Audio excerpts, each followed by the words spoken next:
Welcome back to yet another video. We just got back from New York City from an 8-day little vacation yesterday. I've got 2 videos in the bank. This one's going to be a new one. It's such a nice day. It's Sunday, July 6th, I believe, as I'm filming this. And this is why your first car, no questions asked, should be a beater car. You should buy it in cash, be able to beat the shit out of it. I'm going to list a couple reasons why and kind of why I regret, in a way, buying this thing, but ultimately I still would have. Like, just going back to my 19-year-old self, dude, it doesn't matter how much you told me, how much money I would have saved. If I need, nice little F-type there. If you told me I needed money, dude, I would have just said I'm buying this car anyways. I wanted this car for so fucking long. But there are some exceptions to the rule. You should not be car broke. And I'm going to kind of list off a couple of points here that I personally agree with. This one's completely off the cuff, no talking points at all whatsoever. So the first one is just, you're going to be able to sleep better at night, right? When you have a car that you can just not have to worry about being broken into. I know this sounds like, you know, it's hypothetical, but still, it's a good point to have.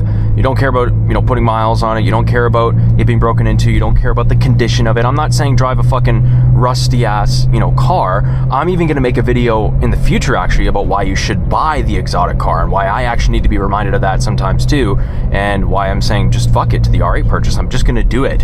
Hopefully it's July. I want to get some more time in the car here in Canada. It gets all retarded and cold, so I'm hoping to buy it April of 2026, so it gives me enough time, maybe even March. But anyways, that's beside the point. Your first car should just be something so simple that you just don't even think twice about. You don't have to think about babying. You don't have to think about keeping it as a garage queen. You just need to something simple. And if you want a car to be your first cool one, buy something that's already hit its depreciation curve, right? Buy something like this for freaking, you can get one of these for like $7 grand, dude. If you get a strong PPI on it, you know, pre-purchase inspection or something that shows that, hey, like there's nothing major that's going to go wrong here. Learn from me. I made that mistake. I did not do a PPI. There's a lot of expensive mistakes that this car caused me, but you know what? Like, it's here now.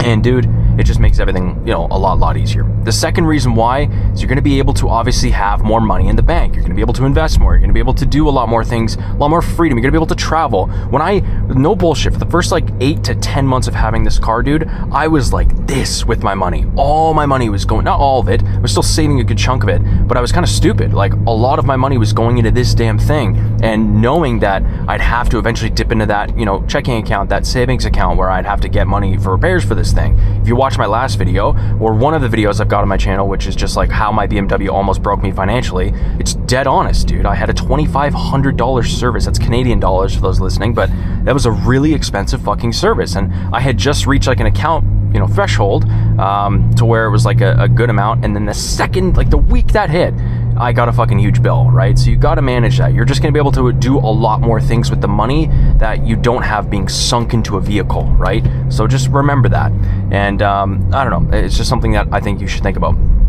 Third point is why you should have a beater car. You're going to be able to eventually get into something nicer by delaying that gratification. I know it sounds a little bit stupid, but if you delay it now, it makes that buildup, it makes that journey, if you will, a lot more sweeter, dude. When you don't just go right in, when you're broke, it's like you can buy the lavish stuff and have maybe even your investments pay for your next car. Maybe even, you know, some, you know, exits or, you know, some other side hustles pay for your car. That's what I'm trying to do right now, is like, okay, how can I hack the system to have these, you know, one side hustle here or this investment here pay for the R8. The R8, all in all, is about $3 grand, right? $3 grand a month. That's payment, that's insurance, that's gas, that's, you know, general maintenance. Even though the things, an R8 or a Huracan is like the Civic of supercars. Like, it's just, you could beat on them. That's why I like them. And I'm buying one that is, you know, already hit its depreciation curve. So you should do the same thing. Figure out little hacks that you can eventually buy that M4 with, eventually buy the RS5 with, the C63, whatever that like mid-tier level car is. And then if you want to go fucking all the way up,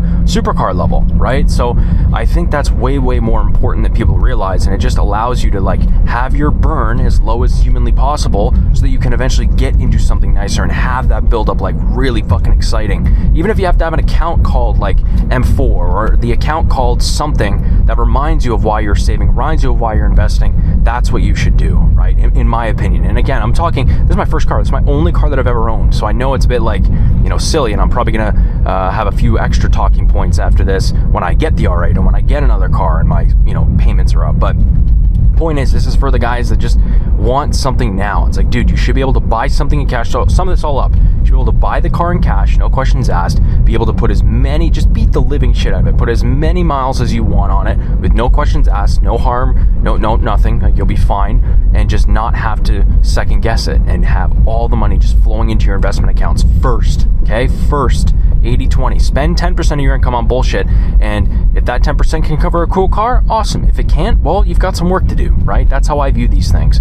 So, anyways, quick kind of short video. I might do like a follow-up because I probably have some more talking points here, but dude, like these are the main ones. Like you need to get your foundation in order first. I see so many people go car broke. I see so many people on the surface trying to flex on one another. Dude, maybe that's like a fourth talking point. Nobody gives a shit. I'm telling you, I've seen so many, not just with cars, but watches or vacations or those crazy flashy Instagram posts. It's like they get their 5 seconds of fame. They get like, you know, if you're a true car guy, this doesn't apply to you, but for the 80-90% of guys who just buy supercars and they don't even like supercars, they end up selling it and saying, oh, it was the supercar's fault. It's like, no, dude, you just didn't give a fuck about cars. You were trying to flex on people. Nobody cares, right? People will, care for about maybe a couple days. They'll be, oh shit, you got that cool car. And then guess what? Like they go back to their normal lives. They don't really give a shit about you, just being frank, right? So think about that long term. Think about you in 5 to 10 years from now and where that money can go when you're, not car poor, right? And then you could buy whatever the fuck you want. You could buy 5 BMWs all over again if you really wanted to. So hope you enjoyed the video. As always, if you made it this far, I want to see you in. If you have any questions too, please, I encourage you to leave them below. Happily get back to you, and we will see you in the next one.